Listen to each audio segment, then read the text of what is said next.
Good morning. Today I want to talk a little bit about what we do when we're writing fractions with numbers. We've been talking this week about partitioning shapes. Divided them into four parts, which is we call that fourths or quarters.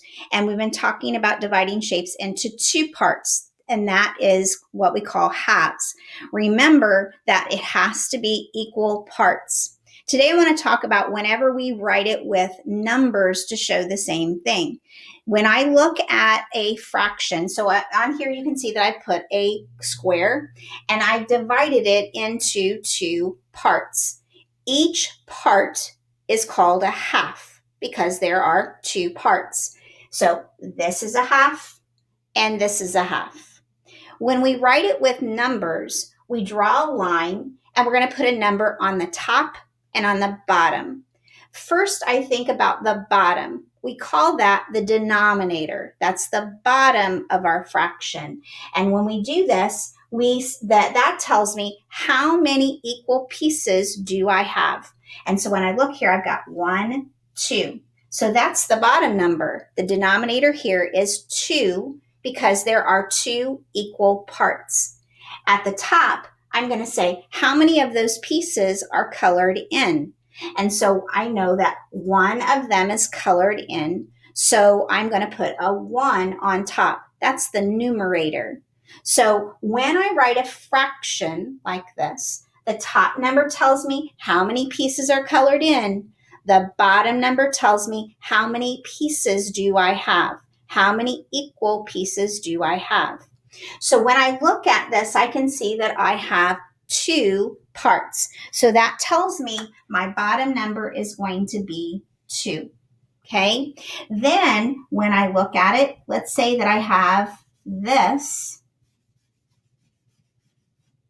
Okay. My top number is now also going to be 2. When I have the top number and the bottom number being the same, that tells me I've colored in the whole thing. When the top number and the bottom number are the same, I'm going to say it's a whole shape, okay? But to read it, I would say 2 halves. 2 halves are colored in, okay? Now, when I look here, remember, I'm going to do the bottom number first, and I know there's 1, 2, 3, 4 parts. So that number on the bottom is a 4. And then I'm going to say how many of those pieces are colored in. So let's say I have that. Then that means my top number is I'm going to count how many pieces of them are colored in. 1, 2, 3. So my top number is 3.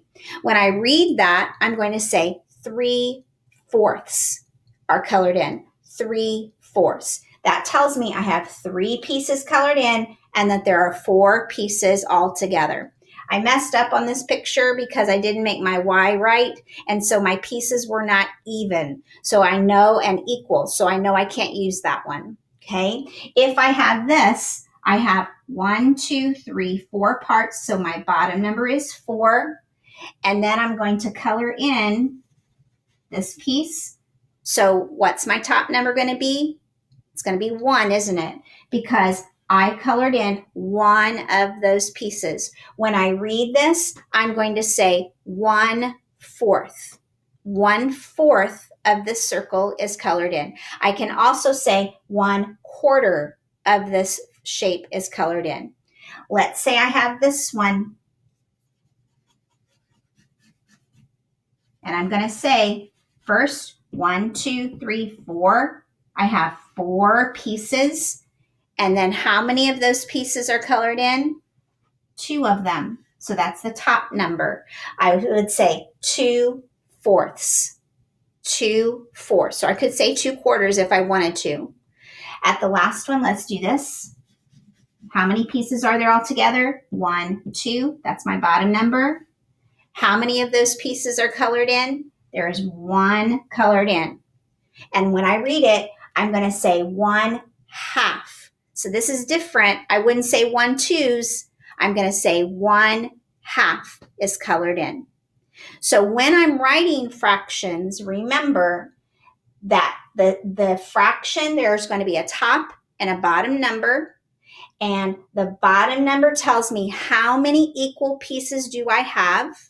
That's the denominator at the bottom. And the top number is going to tell me how many of those pieces are colored in. And here I have 1 because one of those pieces are colored in.